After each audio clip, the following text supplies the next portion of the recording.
Good morning, Sarah. Good morning, Sarah. I'm Sarah Posner with Religion Dispatches, and I'm here today with Sarah Sentilles, who is the author of the memoir Breaking Up with God, and is the more recent author of a piece for Religion Dispatches called Rape and Richard Mourdock's Semi-Omnipotent God. Sarah has a master's degree in from Harvard Divinity School and a PhD in theology from Harvard. And she's a well-known writer on topics relating to religion, feminism, gender issues. And she's speaking to me from Portland, Oregon, and I'm here in Washington, D.C., where we're having a biblical deluge of rain. So for once, perhaps we're having worse weather than Portland. Yeah, it's raining here, but we're not expecting any floods. Right. Well, we're expecting floods and winds and power outages, and it's really, well, everyone who's watching this, it'll probably be watching it after this happens. So, in any case, so we're going to be talking about biblical things here too, and God's wrath or not. So obviously, for anybody who hasn't been living in, complete isolation from the political scene, what we're talking about today is the comment made by Indiana Senate candidate Richard Mourdock last week in a debate, where he was asked whether he was in favor of exceptions to abortion bans in cases of rape. And he said that it was a very difficult question and that rape is a terrible thing, but ultimately life is a gift from God, and a pregnancy resulting from a rape may have been what God intended. So, Sarah, you picked up on something that I wrote the morning after this happened, which was that what if Richard Mourdock had been asked to provide a non-religious justification for why he thinks there should be an abortion, no rape exception to abortion bans, and obviously I think that politicians should be required to give a non-religious justification for their policy positions. But what do you think he might have said if he was being honest about what his beliefs are? What might have he said if he were to come up with a non-religious justification for it? I can't really think of one. I mean, I think opponents of abortion sometimes point to they try to make psychological arguments about the psychological effects on women who've had abortions, which I think is an equally problematic argument. Mm-hmm. I was so pleased to see your essay because that's one of the things I've been thinking about in terms of the arguments about civil rights and gay marriage, and mm-hmm. that if people weren't allowed to appeal to religious justifications to oppose gay marriage, it feels to me like that argument would fold as well, the argument mm-hmm. against gay marriage. Well, something that I thought about with regard to Murdoch, I think you're right about that. Because if you don't resort to the argument that God intended marriage to be between a man and a woman, then what do you resort to? Right. I simply don't want gay people to get married because I think it's icky, right. Which is pretty much what the argument would be. But I was thinking about it in terms of Murdoch and this argument about why there should not be rape exceptions, and I think that my friend Adele Stan at Alternet compiled a list of I think 8 Senate candidates this election cycle who are opposed to rape exceptions to abortion bans. Wow. So in a way, you could almost look at it as if not the mainstream Republican position, almost that. Yeah. But I think I've thought about it in terms of the growing popularity of personhood amendments and the growing push to not just have personhood amendments at the state level, but also to have a federal statute that would create a federal civil rights to equal protection for a fertilized egg. Huh. And in a sense, if you're Murdoch and you were forced to come up with a non-religious justification, I wonder I wonder if somebody like that had to defend the position on those grounds, to basically Wow. say, well, I think that the fertilized egg has the same civil rights as an adult human being. And I ultimately, in this case, think that the civil rights of the fertilized egg take precedence over the woman who has been raped. And I wonder whether that would shine a different kind of light on the position that he's taken. That's fascinating. I would love to see people make that argument, just to see what would happen then. I mean, one of the things that frustrates me about appeals to religion in public square is that people are granted a free pass to use it without thinking the consequences all the way through, which is something that frustrated me when I was in the ordination process in the Episcopal Church, is that people, not everyone, but groups of people don't want to think about, to take their theological arguments all the way to the end. Well, if I believe this, then this follows, then this follows, then this follows, then this follows. And that's especially true with theology that comforts, or that seems to offer a little bit of comfort. And so I think by appealing to religion, he also isn't forced to think through this other argument, that if you want to appeal to human rights or civil rights for fertilized eggs, then a lot of other things would follow from that. There's the question you raise about, well, then what about the woman's civil rights? And then it would have impacts about drone attacks. It would have impacts on questions about civil rights for GLBTQ folks. I mean, there's a lot of ways that argument could go, and it's easier just to appeal to a religious belief that may be something he really does hold dear, but it ends up closing off conversation instead of opening it. So how commonly held I think you cited a figure in your piece about the prevalence in the United States of people who do believe in this deterministic view that God intends certain things, or God plans for certain things to happen. Evan found that statistic, actually. It's a recently released Pew Center research poll. I think it was 87%? 84 of white evangelical Protestants. Yes. Yeah, believe in a God who's in charge of everything. Go ahead. I'm sorry. In the larger population, I think it was over 50% people believe in this kind of omnipotent God who's intervening in human affairs. Well, what I thought was unsaid in what Murdoch was saying is, because for people who read the Bible this way, that God has either a predetermined plan and or a system of rewards and punishments, so to speak, blessings and curses, to sort of keep his people in check, that the unspoken part of Murdoch's statement was that it's a gift, but also that somebody's possibly, there was no punishment, but I wondered how much punishment was sort of unspoken in what he was saying. Punishment to the woman, you mean? Well, I mean, here's the thing. I think in the immediate aftermath of his comment, there was, people were raising questions of, well, of course, if he thinks that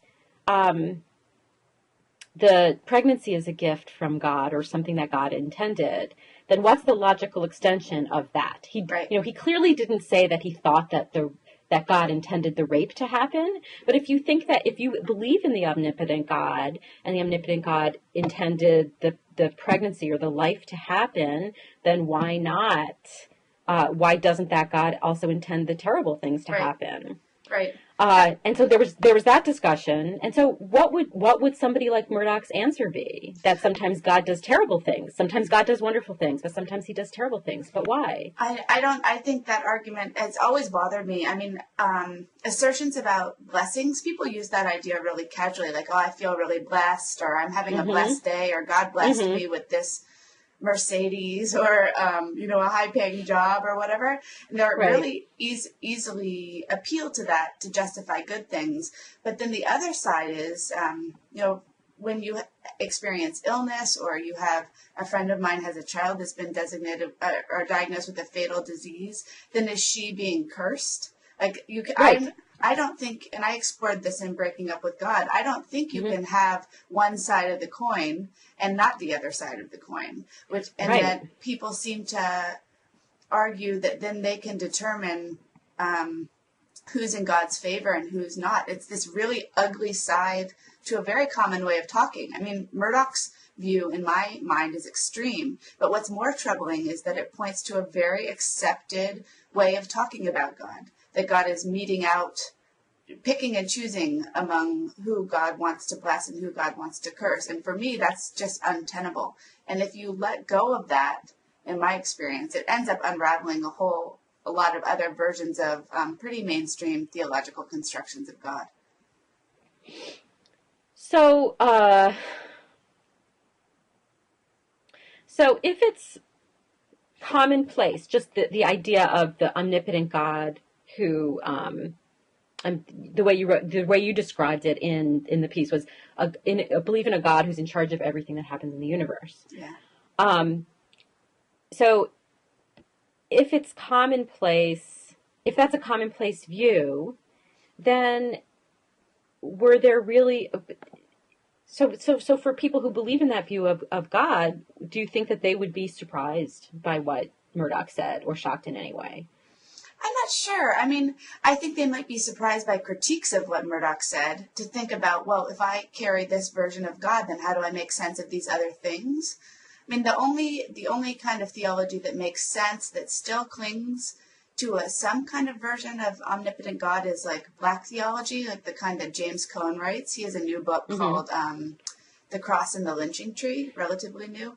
And he's looking at how that's a version of God that's present in suffering. So it takes away this... I'm sorry?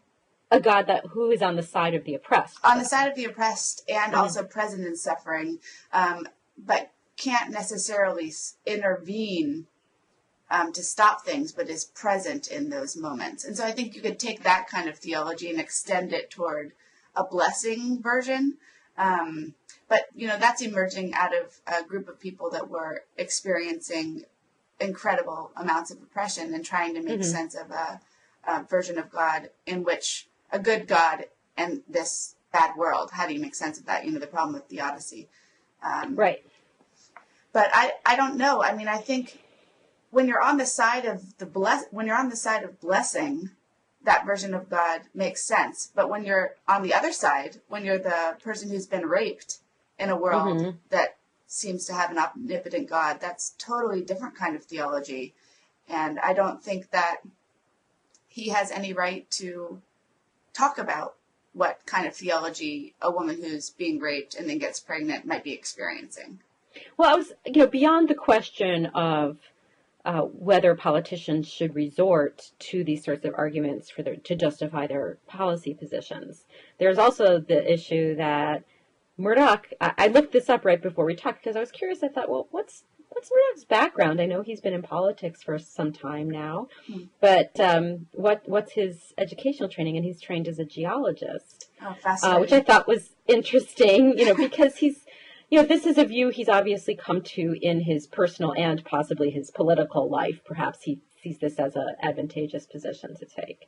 But what are the consequences of someone? I mean, is this okay? Do you think for it's a sort of revelatory sort of theology in the sense that this is how I understand it. I haven't really studied it that hard. In terms of from a scholarly perspective, but this is the conclusion that I've come to from my own study of the Bible or my own listening to my spiritual guides, either my pastor or somebody else. I mean, is that almost a worse use of theology in politics when it's by somebody who's basically come to it from a not particularly informed place? Well, I mean, this is going to sound bad, but I don't see very many politicians appealing to religion who are coming from an informed place. Well, that's true. On any side, whether they're conservative or liberal, theological words are thrown around all over the place that have huge consequences, and they're not followed all the way through. Mm-hmm. I mean, I think it's troubling all the way around, but what's just, to me, and I think Evan edited this line out of my essay, I think, if I remember, but I think right now, appeals to religion let people off the hook. It's like this place where, no, well, how are you going to argue with their belief about God? But for me, it should really put people more firmly on the hook, because the thing that they share, whether you're on the left or on the right, if you identify yourself as a Christian, is a sense of God as mystery, as more than anything human beings can say about God. And in my own life, that's made me kind of tend toward, so let's not say anything about it. Let's make these alternative arguments. I think kind of what you were proposing in your piece. If I can have a belief, but I need to find other ways of talking about it, and I need to work in community to hold myself and other people accountable for the effects of their ideas. Well, that's great. Go ahead. No, please go ahead. I was going to say that's definitely a sort of more religious or spiritual community way of thinking about it. But there's another way to think about it too, which is whether it's a healthy thing for a political discourse on one level, and then on another level, constitutionally speaking, shouldn't laws and regulations have a basis? They have to have a basis other than just, this is what one religious view says should happen. Yeah. Go ahead. Which seems to be thrown out the window. I mean, those are two different arguments. One is, okay, if you're going to appeal, I guess three arguments. If you're going to appeal to theology, or to God in any way, then let's follow it all the way through. And you can't, his argument, you can't say God intended the pregnancy and then say, well, you didn't mean God intended the rape, because it's nonsensical. Then you get the version of God that was talked about in the New Yorker, which is like semi-omnipotent, can kind of, he was looking the other way, and it is a male version of God in this version, looking the other way. And then, that sucks for her, but let me give her this gift of a baby. I mean, that doesn't make sense. So you have that problem. Right. Then so you're talking about Amy Davidson's piece in the New Yorker. Yes, exactly. Yeah. And then you have the other problem of people appealing to theology they don't understand all the way. That is a casual use of theology that they're familiar with in church, but that they don't necessarily understand the impact of it, or the history of it, or the dueling views, or the multiple possibilities for looking at questions about theodicy. And then there's this third issue, the constitutional issue, which is you can't make policy based on religion. Well, I think that Murdoch comes from, this is not a defense of him, but it's just an observation that he comes from a political point of view, which says that we very much should be making policy based on religion. But then how do they protest Sharia law? This is what gets confusing to me. Well, that's not the right kind of religion, right? I mean, I was thinking about this too. I mean, after conservatives were upset with the liberal reaction to what Murdoch said, I was thinking, well, what if there was a Muslim candidate who said, appealed to some purported belief in Islam that justified some policy position of his or hers?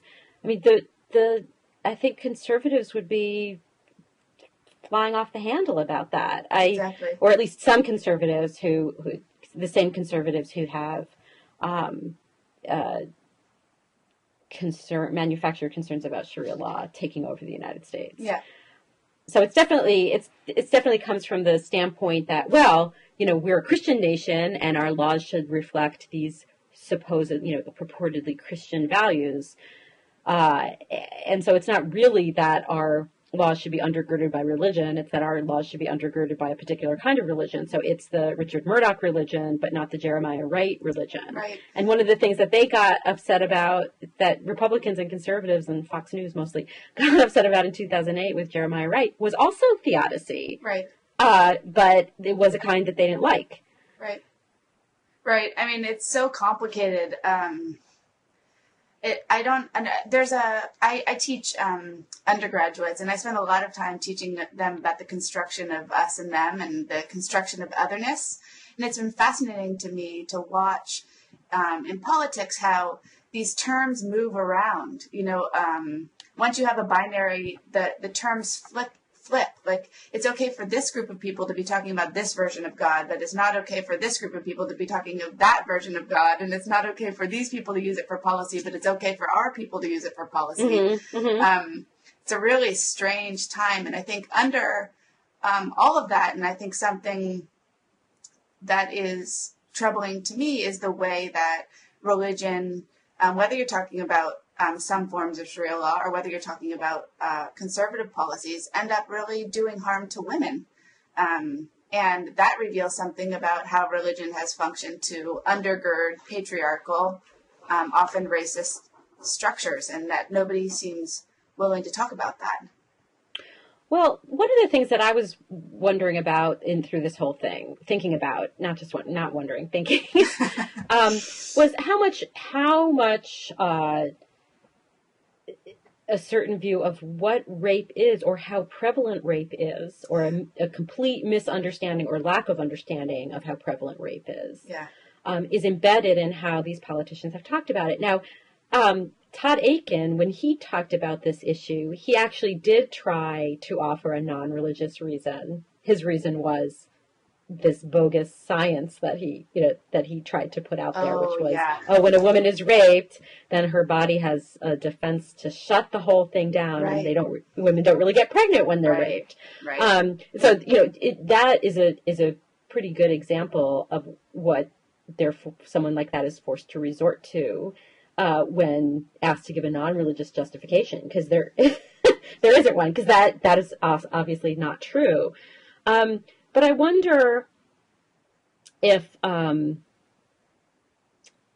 think embedded in these discussions is a very limited or misunderstanding of what rape is. I think that these guys are thinking about it exclusively as stranger rape. Yeah. Something where, it's the attacker is someone the woman doesn't know, she's attacked on the street or something like that. They're completely not taking into account date rape, spousal rape, probably not even incest. Incest.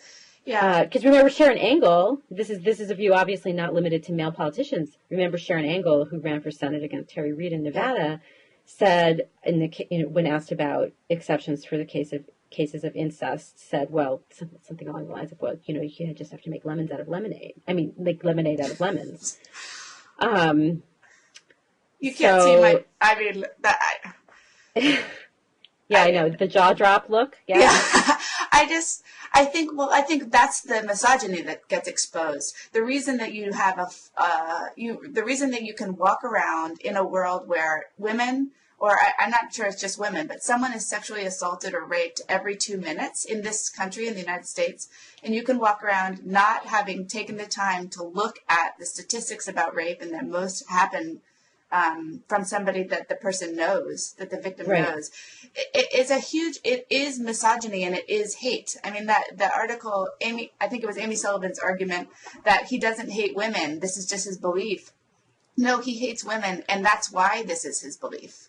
Let's talk about that. I wanted to get to those critiques. So that's a good segue. So liberals, kind of writ large, got criticized from the right and from the other side of the right. So Ross Douthat in the New York Times made a very similar argument to what Amy Sullivan made at the New Republic, which was basically, see, this just shows how liberals don't understand religion and don't get it, that there are a lot of people out there who have this view of God and the way God works in the world, or the way God's will works in the world. And this just shows that liberals are out of touch with it. And I thought, when I read those two critiques, I thought, no, this shows, because from my perspective, obviously I'm very aware, because in my work, I interview a lot of people who have this view of God. So I'm very aware that it's a very prevalent view for a lot of evangelical and people from other religious traditions. There's also a view of this within Judaism, of this deterministic type of God, or the way God works with his system of blessings and curses and punishments and blessings and so forth. But my thought was, well, yes, it's precisely because liberals do understand that this is prevalent and all too prevalent in our politics that they had the reaction that they did to Murdoch, not because they don't understand religion. Yeah, exactly. I mean, I think that's one of the things that frustrates me most as a liberal scholar of religion is that it's actually liberals who do, I mean, I think there's a sophisticated understanding of how religion can function from some people on the left. And a lot of times it's people appealing to religion on the right that don't understand or don't have an understanding of how theological terms function, of the long and complicated history of how biblical texts have been used, how theological systems have been constructed and changed.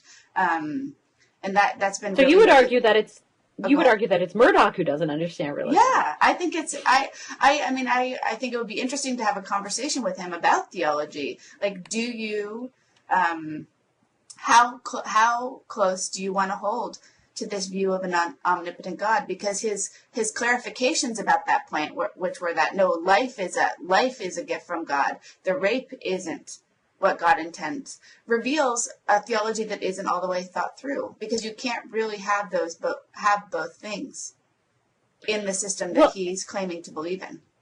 And what about Sullivans Argument, which I think got attention beyond the pages of the New Republic because Steve Inskeep interviewed her on NPR, and then Bill Keller at the New York Times picked up on it. And I thought that Keller's post in particular reflected this defensiveness almost, because Keller had been criticized by Sullivan in the past for being a liberal secular Manhattanite and having a liberal secular Manhattanite view of the world. And it almost seemed that in discussing Sullivan's take on Murdoch, he was overly defensive about that and had to say, yes, I see what Sullivan's saying. I really do need to take a look at these things, not from my secular Manhattanite view of the world. Huh. But what's wrong with a secular view of the world? Yeah, that's a whole other conversation. I think it's really fascinating how secularism has, and I think you can have a secular view of the world and still be a person of faith. You know, that definitely, gets back to your point. Like, okay, you have these beliefs, but you need to be able to articulate them for other reasons other than because God told you so. Mm-hmm. And I think, go ahead. You know, I'm looking out my window and there's this terrible storm. And just before we started talking, I was reading some coverage of the storm that was talking about in parts of New York City that this could be New York City's Katrina. I mean, wow. The storm is terrible, that there will be parts of New York City or Long Island that will be underwater. It's just very catastrophic flooding. And it made, in thinking about what we were going to talk about today, it made me think about the comment that John Hagee, the Texas televangelist, is somewhat notorious for now, because he said it to Terry Gross on Fresh Air, that Katrina was God's punishment to New Orleans because they had had a gay pride parade. Oh my God, I mean. And so I just wonder, I'm looking at this, watching this terrible storm unfold, and granted it's going to be terrible where I am in Washington, but it sounds like it's going to be far worse north of where we are, and just millions of people affected by it. And, you know, it's inevitable that there's going, here I go, it's inevitable, that there's going to be somebody who's going to talk about this in these sorts of, this was God's will, or this punishment was deserved because of a country or a city that has been going against what God tells us we should be doing. Yeah. I mean, that's again, that blessing and punishment way of talking. And that I think what strikes me most about that is the arrogance to think that you have access to that, and that it always is that God happens to agree with your political positions. That's what's troubling. I think that's troubling to me on the left, and it's troubling to me on the right, that you to use God that way really turns God into a tool for you to use to do the work that you happen to want to do in the world. It's very rare that a politician on the right or on the left appeals to God to show that they were wrong. or that the people that they shut out, they were mistaken to exclude those people from church or from civil rights or from, full status as human beings or from access to their own reproductive care. It always happens to confirm or to conform to the way that who they have decided is in and who they have decided is out. And that to me is one of the most troubling aspects of this. And I think theology can also be used to make us less sure about our positions. For me, that is how God should function, as something that always is causing us to ask questions about the way that we look at the world. I mean, if God is transcendent, if God is bigger than anything human beings can say about God, then shouldn't it always make us think critically about the words that we say? Shouldn't we be careful? Shouldn't we leave room for doubt? Instead, God gets invoked to justify the political arguments that these people want to make about women, about gay rights, about storms, about storm systems that are going to do great damage to human beings. To call that punishment is I don't even have words for the kind of lack of compassion that shows. You'd rather have a God that wants to punish the people that you already don't like. Like, what kind of world is that? What kind of God is that? It's really a monster God. Mm-hmm. So the other element of that, though, is proof texting, right? Yeah. Because not only are you sure, or you're claiming to be sure about what this God you're constructing wants, you then go back, you've made this decision that, God thinks gay marriage is wrong, or that homosexuality is wrong. Yeah. And then you go back to the Bible and find the places where you think that you can take the English translation without resorting to any hermeneutics and just say, oh, yep, there it is. There's the proof. And that's been done with regard to abortion and reproductive rights as well, not just with regard to gay rights. And in the past, it's been done with regard to segregation, slavery. Yeah. It's even been done with regard to gun ownership. Yeah.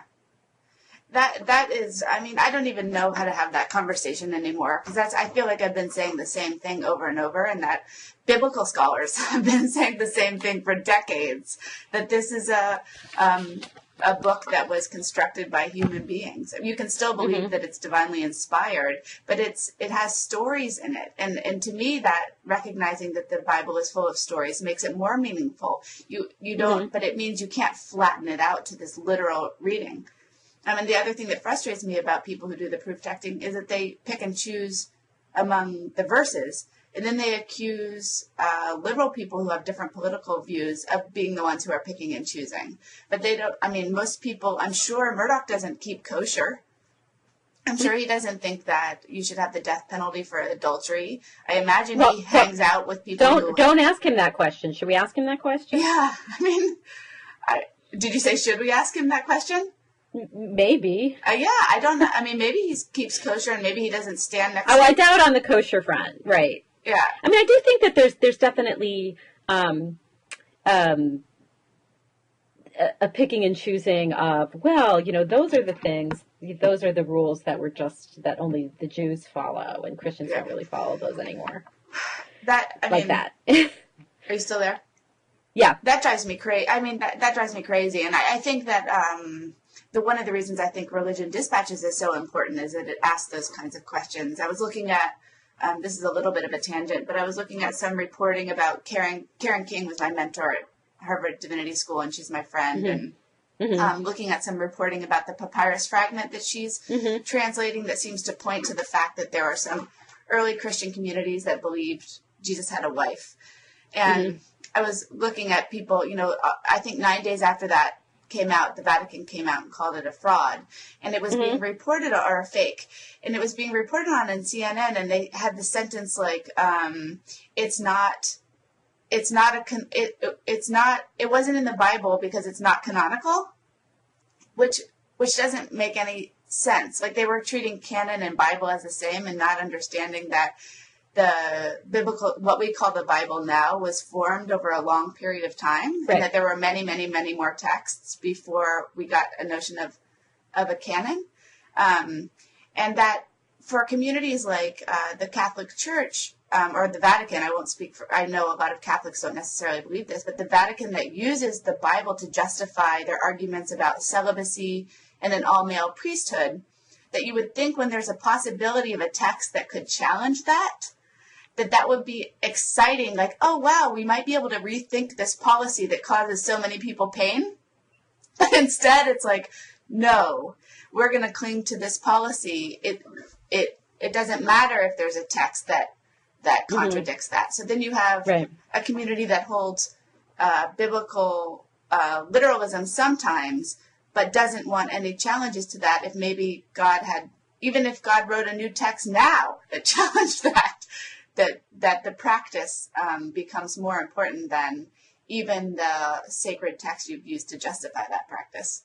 Mm-hmm, mm-hmm. Well, something else I wanted to talk about in the context of all of this is how women are permitted, if I can put it that way, to talk about theology in these contexts. And you recently had a piece in the Harvard Divinity Bulletin about the reaction to your memoir, Breaking Up with God, and how the reaction reflected a certain unwillingness to listen to what a woman had to say about these issues. Can you amplify on that a little bit?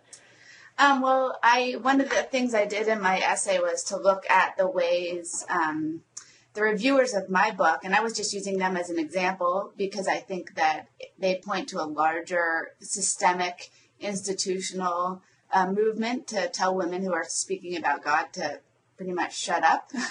But I thought that the critiques, part of, I think women who are writing face sexism in a variety of forms, and the essay traces the way that happens in reviews and the table of contents of magazines that are really well known, hiring and publishing more men than women and questions like that. But I think women who write about religion face another struggle, which is that churches have been active in silencing women's voices, whether that's keeping them out of the priesthood or that the line, women should be silent in church. I mean, literally that. And I think that's part of what was going on in reviews of my book, is that I had dared to talk about God, and that women have been talking about God, as long as there's been a God to talk about. But something about women's voices has is threatened or blasphemous or not holy. And I think that was leaking out in the ways people were writing about my project. So what is, your memoir talks about an evolution that you've gone through in terms of your thinking about the divine. How would you describe your current view? My current view? I think you've said you're an agnostic. But... Yes, I understand myself as an agnostic. Although when Evan and I were going back and forth about the article in Religion Dispatches, I think I'm tending towards a kind of atheism. I mean, what happened to me, I was almost an Episcopal priest. I was in the discernment process to try to become an Episcopal priest, which is one of the first steps in the ordination process. And I experienced a lot of sexism in the church where I was working. And I wrote a book about that called A Church of Her Own, when I interviewed ministers across the United States, mostly women, about what happens to them when they try to lead in churches, and discovered that I wasn't alone in experiencing tremendous sexism in certain forms of institutional Christianity. But I began to realize a larger problem, which is that I could no longer believe in the version of God I had been taught to believe in. And that I think that's one of the reasons why I had the reaction to Murdoch's comments that I did, which is that it was this question of theodicy. Are you going to believe in a God who is in charge of what happens in the world or not? I think if you unravel that, a lot of the ways that we talk about God in mainstream liberal churches, a lot of the prayers, the music, the liturgy, and invoke exactly that kind of God. And it was no longer tenable for me to believe in that. And I've ended up having to taken this faith that I used to have in God and put it in other human beings, and believe that we have everything we need to make the world a better place. And we can do that with faith in God, and we can do that with faith in each other.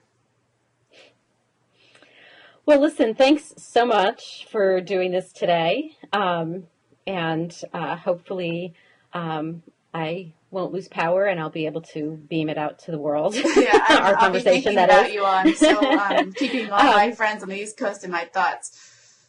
okay. Well, listen, thanks a lot, Sarah. Thank you, Sarah. I love talking with you.